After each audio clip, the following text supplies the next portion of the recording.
Otra variable importante que refleja el desempeño económico en el año 2018 de la República Dominicana es la tasa de inflación.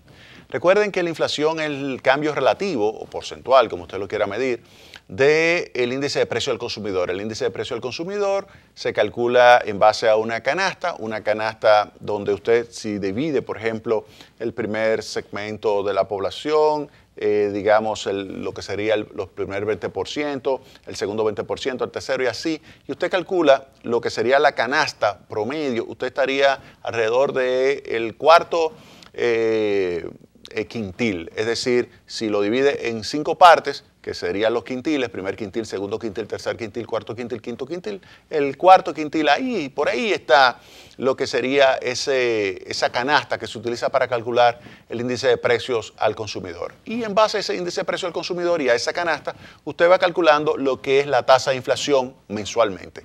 ¿Cuál es la tasa de inflación esperada para este año?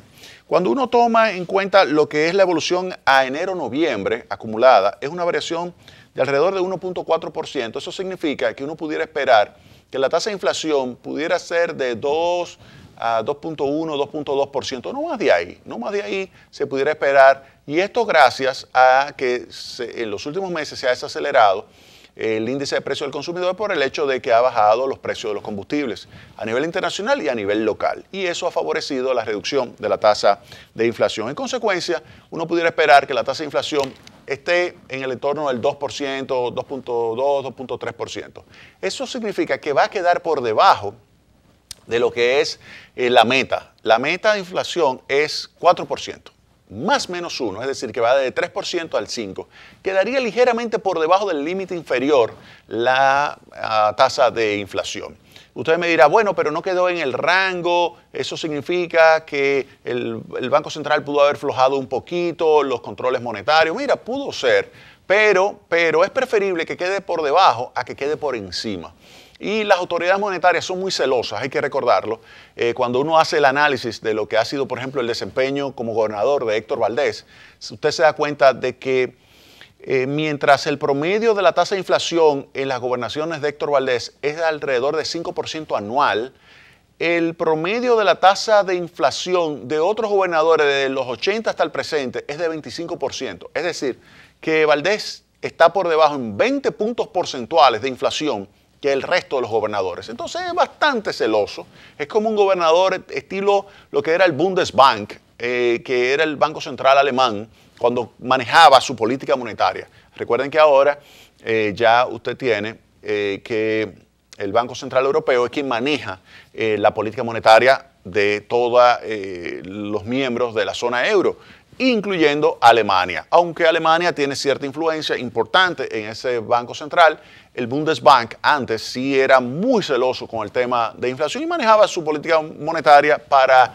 el área de Alemania, dentro de Europa. En ese caso, cuando usted toma el tipo de política monetaria que ejecuta el Bundesbank, usted se da cuenta de que Héctor Valdés, el gobernador del Banco Central, es bastante alemán en el manejo de su política monetaria, muy estricto con sus diferentes instrumentos de política monetaria para alcanzar lo que son sus metas. En este caso, la meta de inflación, que es el 4% más menos 1, del 3 al 5, pues se va a lograr en este año y eso obviamente que es también algo favorable para la estabilidad macroeconómica. Todo esto, crecimiento de la economía alrededor del 7%, inflación por debajo del 3%, combinado, pues crea un entorno que es favorable también para el crecimiento de empleo. La economía este año va a crear más de 150.000 puestos de trabajo y esta creación de puestos de trabajo va a ayudar a la reducción de la desocupación. Se estima que la desocupación pudiera quedar alrededor del 5.4%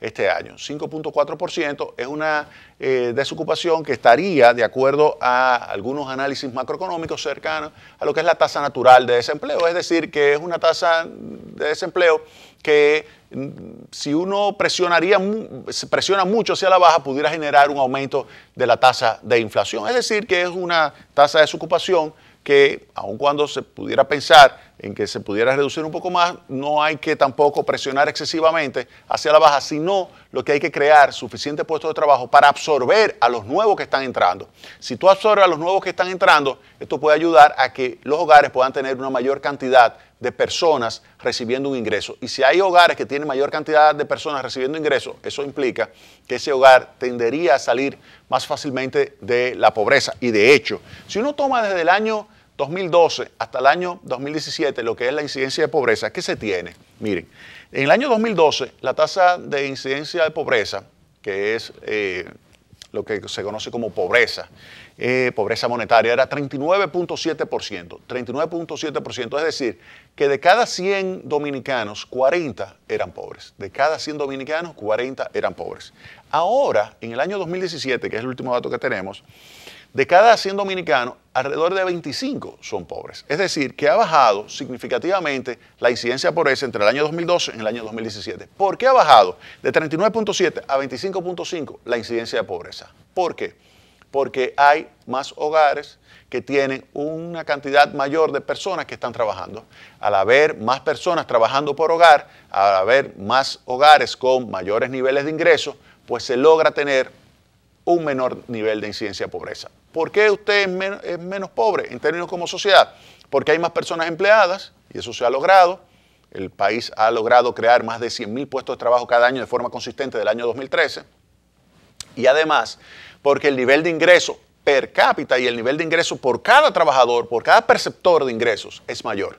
Ese aumento del nivel de ingreso de cada una de las personas logra entonces colocar más fácilmente a la persona y al hogar fuera de lo que es el entorno de pobreza. Y eso es algo positivo porque ayuda sin lugar a dudas a lo que sería la mejora del nivel de bienestar. La sociedad dominicana, usted me dirá, pero sigue habiendo mucha desigualdad. Claro que sí, claro que sí.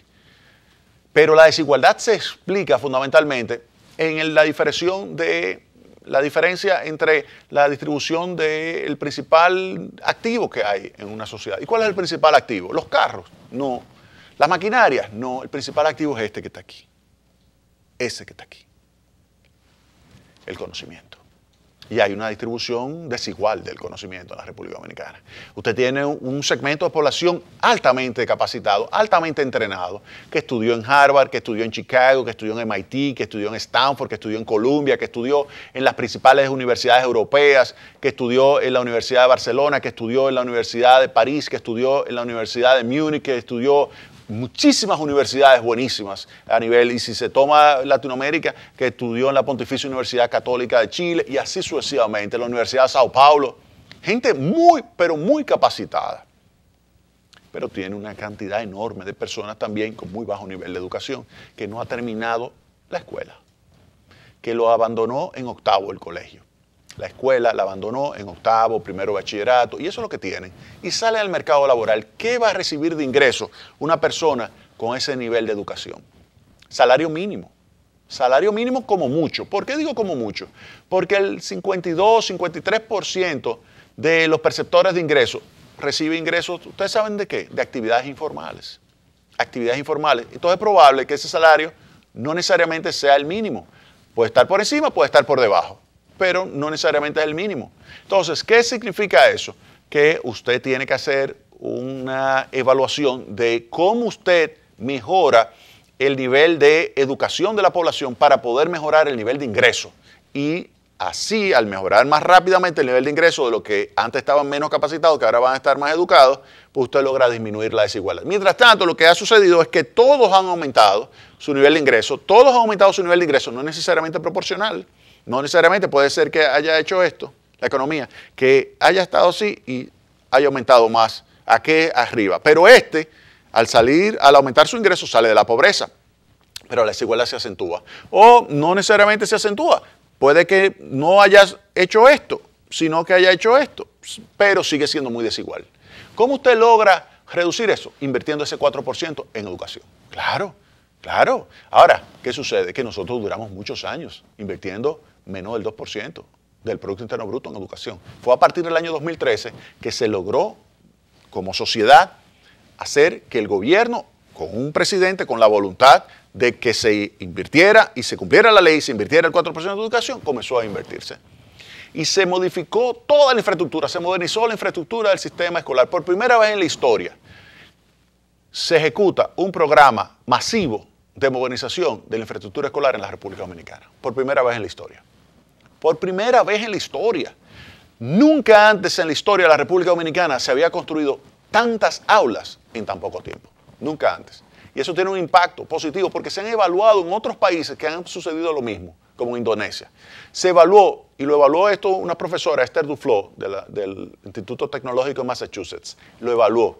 Y se ve claramente cómo invertir en la infraestructura escolar ayuda a que los niños absorban más conocimiento y puedan convertirse en profesionales con mayor capacidad de generación de ingresos más elevados.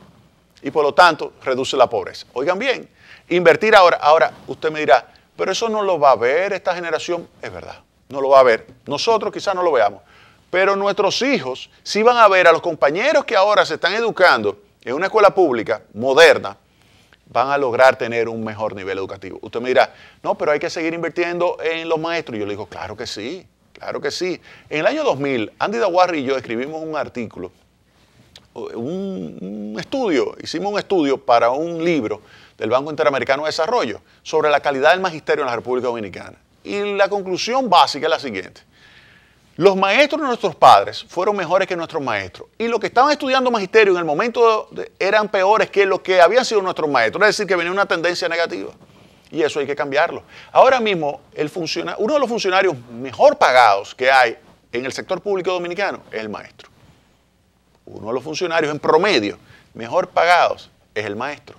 Y obviamente lo que hay que ahora es entrenar a esos maestros y absorber mayor cantidad de maestros. Por eso cuando estamos hablando de que el gobierno ha decidido atraer 20.000 jóvenes bachilleres excelentes y llevarlos a estudiar magisterio para convertirlos en los maestros del sector público, dándole becas, eso es extraordinario.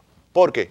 Porque usted no solamente va a invertir en la modernización del sistema escolar, en infraestructura o en entrenamiento de los maestros actuales, sino que va a atraer una nueva camada de maestros que hayan sido buenos en el bachillerato, buenos en matemáticas, buenos en física, buenos en lenguas, buenos en ciencias. Y esos maestros futuros van a ayudar a que las nuevas generaciones tengan una mejor preparación. Y si usted tiene una mejor preparación, óigame bien una cosa.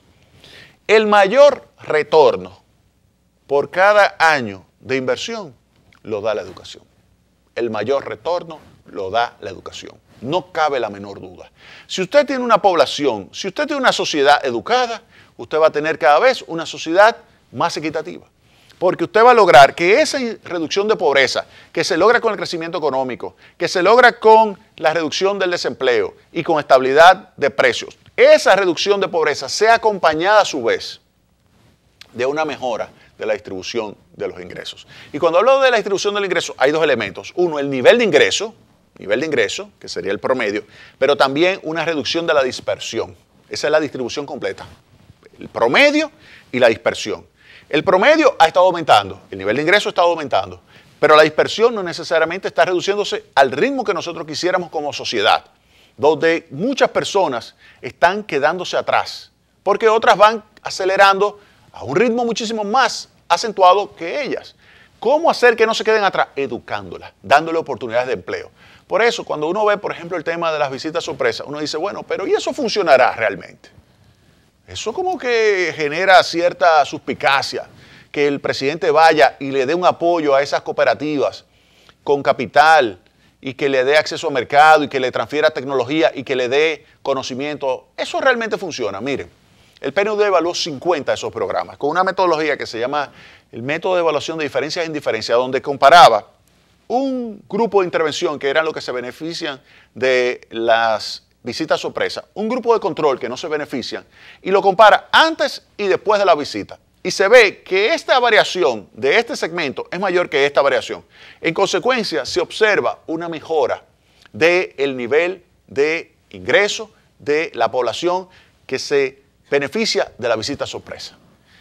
¿Por qué aumenta su nivel de ingreso? Porque crea más producción, más valor agregado, tiene mayor nivel de ingreso, tiene mayor nivel de preparación y en consecuencia tiene capacidad de poder transformar esos insumos y ese capital y ese financiamiento en un nuevo retorno que le favorece a la comunidad y obviamente que eso implica una política que cada vez se traduce en mejor nivel de vida para la población. Así que todo eso combinado es lo que genera reducción de pobreza, pero también reducción de la desigualdad. Ese es el objetivo último de la buena política económica y social de un gobierno. Vámonos a la pausa.